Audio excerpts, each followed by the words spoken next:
جب بھی اختلاف ہو فریقین میں سے ہر ایک کو اس بات کی کوشش کرنی چاہیے کہ ہمارا اختلاف ادب کے دائرے میں رہے.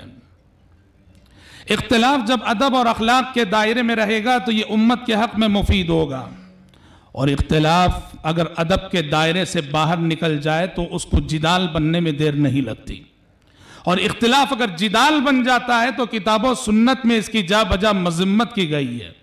پیارے نبی صلی اللہ علیہ وسلم نے فرمایا ما ضل قوم بعد هدى كانوا عليه الا اوتوا الجدل.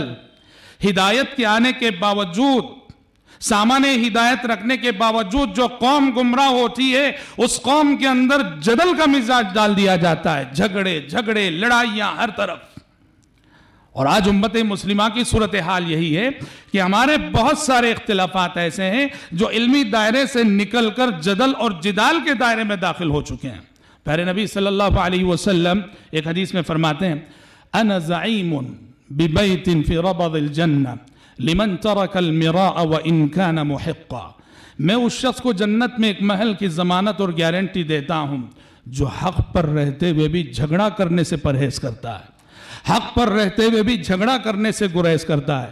علامہ البانی رحمۃ اللہ علیہ اس حدیث کی تشریح میں ایک جگہ لکھتے ہیں کہ اس حدیث کا تعلق صرف حقوق سے نہیں ہے کہ میرا کوئی حق آپ کے پاس ہے اور میں دیکھ رہا ہوں کہ لڑے بغیر حاصل نہیں ہوگا یہ حق، اس لیے میں دستبردار ہو جا رہا ہوں. حقوق سے تو تعلق ہے ہی. علامہ البانی فرماتے ہیں مسائل سے بھی اس کا تعلق ہے. جھگڑے کی صورتحال، مسائل کو لے کے جھگڑے کی صورتحال پیدا کرنا، نزاع کی صورتحال پیدا کرنا اور جدل اور جدال کا ماحول پیدا کرنا قطعاً اسلام اس کی اجازت نہیں دیتا. کیوں؟ اس لیے کہ آپ جانتے ہیں جدل وہ چیز ہے، جدال وہ چیز ہے جہاں یہ آئے وہاں سے رحمت الہی رخصت ہو جاتی ہے، وہاں سے رضا الہی رخصت ہو جاتی ہے، اور یہاں حظوظ النفس کام کرنے لگتے ہیں. پیارے نبی صلی اللہ علیہ وسلم فرماتے ہیں المراء فی القرآن کفر.